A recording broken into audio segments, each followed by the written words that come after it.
Bobby Jones was a rare combination of skill, intellect, and ambition. His precision and mental toughness were unlike any other player. Despite facing physical challenges, Jones reached unparalleled heights.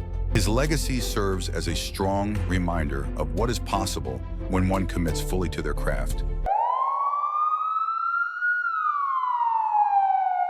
Bobby Jones conquered everything in golf, from winning amateur tournaments to completing the Grand Slam.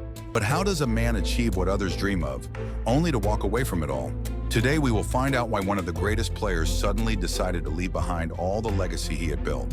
In 1930, Bobby Jones returned to Merion Cricket Club, where his journey had started. Having already conquered the British Open, British Amateur, and US Open, Jones was on the brink of history. Throughout the US Amateur tournament, he played with astonishing skill, defeating some of the best players in the world. In the finals, he faced Gene Homans, and with sheer determination, Bobby delivered a spectacular performance, winning the match 8-7. By securing the US Amateur title, Jones completed the Grand Slam, achieving a feat no one had ever done before. Jones accomplished everything in the world of golf and cemented his place as one of the greatest players to ever play the game.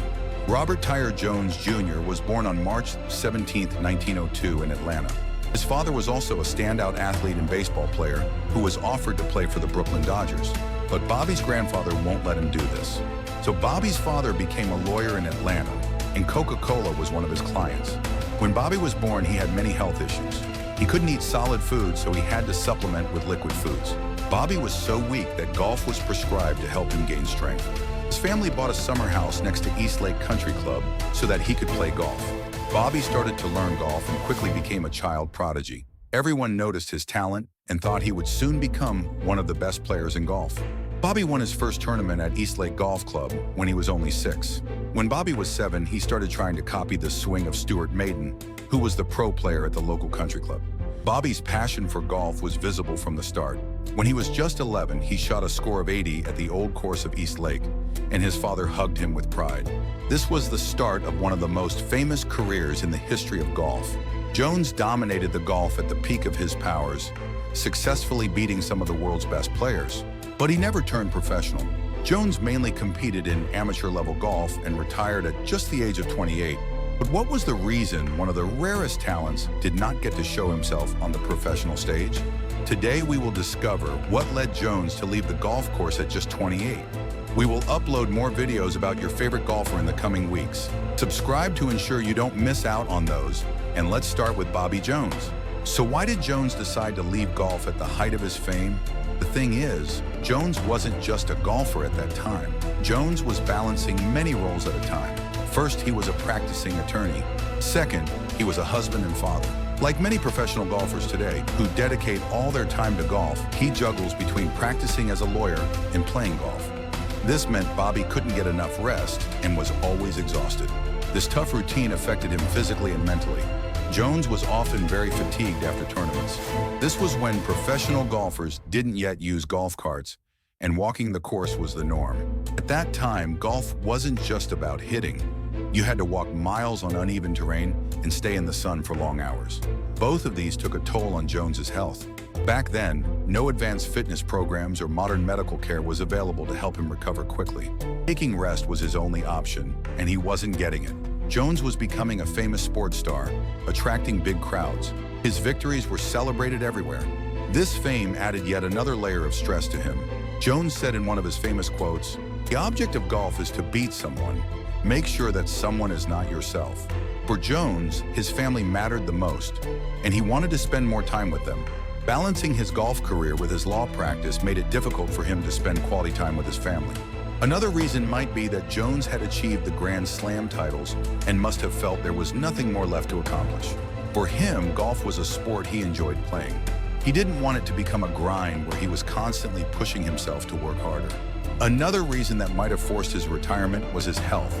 He was later diagnosed as suffering from a rare spinal disease, syringomyelia. He started feeling pains in his neck, but he might have experienced the signs of this disease earlier in his life. Feeling the strain of trying to balance everything, he eventually decided to step away from golf. Before he left, he built a spectacular career unlike any other player. Let's take a closer look at it. Bobby Jones was a golf prodigy who beat many records in his career. He played his first U.S. Amateur when he was 14. Jones had already built a considerable reputation, and people expected a lot from him. He was off to a fantastic start, winning the first 2 matches. People thought he would win his first title, but Jones lost in the 3rd round and was eliminated. That loss had a significant effect on him. He couldn't meet the expectations others set for him. Jones missed many shots in the next 7 seasons and failed to win any major title. At the same time, Jones developed his reputation as a club-throwing hothead. Jones would get angry quickly and was too immature to handle his mistakes. In the 1921 British Open, Jones hit his lowest point. Jones had already been struggling when he played the 3rd round of the match. When the game reached the 11th hole, Jones decided he had enough. He went and picked up the ball and abruptly left the game. After seeing this downfall, Jones went into a metamorphosis. Jones emerged as a disciplined young gentleman on and off the course from the winter of 1922-23. It was finally in 1923 when Bobby clinched his U.S. Open title at Inwood Country Club in New York. Jones had finally conquered his demons and was looking very good. It seemed that he was going to win the competition very quickly. Jones had good results until he slipped away in the last 3 holes. He went bogey, bogey, double bogey, which gave his competitor, Bobby Cruikshank, a chance to force him into a playoff. It was the 18th hole in the playoff when both were tied going into the par 4 18th. Shots of both players failed to land in the fairway. Cruikshank had chosen to play it safe and lay up, but Bobby had a tough choice to make. His ball had landed 190 yards away from the green field, lying on loose dirt at the edge of the rough, with water looming as a risk for his next shot. Jones later described this as a shot only a real golfer with sheer delicatessen could pull off. Jones swung his 2-iron. The ball flew over the water and landed 8 feet from the pin. After 2 putts later, Jones had finally won his first major title. This victory gave Jones the momentum he needed to start his journey toward becoming one of the greatest golfers in history. The following year, Jones returned to play at Merion Cricket Club to the U.S. Amateur Tournament. Jones was in great form, and everyone thought Jones would win the amateur title this time. Jones had grown into a well-mannered and hard-working person, and he only wanted to win. He put on a fantastic performance in the qualifying round by shooting a pair of 72s over the course and getting a score that was 2 strokes short of the record qualifying score on the field. He took his form to the coming matches. Jones easily destroyed all his opponents. He was playing with a different mindset. Jones was playing against par. His competition was not other people. He had figured out that if he remained focused on his score, everything else would turn in his favor. His final opponent was George Von Elm, who was in great form. But against Jones, he fell away and lost with a score of 9-8 to Jones. Jones finally won his first U.S. amateur title at the ground where he had started his amateur career. In 1925, the U.S. Amateur Championship was held at Oakmont Country Club. Jones won 15 holes consecutively in a 36-hole opening match. He was paired against Watts Gunn in the final round of the game. Gunn started the final round with an early advantage, but the momentum quickly shifted in Jones's favor. It happened on Oakmont's long par 5 12th hole, also known as the ghost hole. Jones had to shoot near a greenside bunker while Gunn was safely playing on the green. Jones pulled a brilliant bunker shot to 10 feet and relied on his trusted putter, Calamity Jane. Jane sank the putt to have the hole. From then on, Jones dominated the match. Jones won the game with a score of 8-7 and got his second U.S. amateur title. In 1926, Jones went on to play the Open Championship at Royal Lytham and St. Anne's Golf Club in England. Jones kept his form and defeated Al Watrous by 2 strokes to win his first Open Championship title. After the Open Championship, he played in the U.S. Open. Jones scored 70, 79, 71 in 3 rounds, but was 3 strokes behind the leader, Joe Ternisa. Ternisa struggled on the back 9 in the final round with 5 bogeys in 6 holes. He birdied the final hole to get a score of 77. Jones bogeyed 3 of his first 5 holes, but he made a quick recovery and birdied the 7th hole. Jones would have a streak of 9 consecutive 4s. Then he made an excellent tee shot of 310 yards, followed by a fantastic approach shot to the green. This left him 15 feet from the eagle. Even though he didn't sink the eagle, Jones 2-putted for birdie and scored a 73. Jones won the tournament over Joe Ternisa by 1 stroke and got another U.S. Open title. Jones became the first to win the British Open and U.S. Open in the same year. The following year, he successfully defended his Open title. In 1929, Jones won his third U.S. Open title by defeating Al Espinosa. In the following year, Jones made a bet on himself to win the Grand Slam. At that time, the Grand Slam included the U.S. Open, the British Open, the U.S. Amateur, and the British Amateur. No one had accomplished this feat before, so Jones set himself up for the unthinkable. His first tournament was the British Amateur Championship. Jones was yet to win this title, so the stakes were high. Jones played with true determination and grit. He beat Roger Weatherd from England with a score of 7-6 to get his first British Amateur title. With this win, the chase was set for the Grand Slam.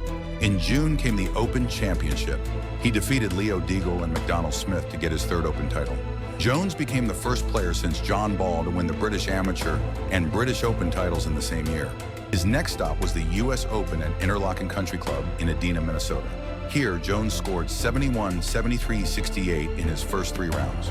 Jones needed a 2-putt from 40 feet on the 18th in the final round to win the tournament. Jones holed out for a birdie to secure a 2-stroke victory over McDonald Smith.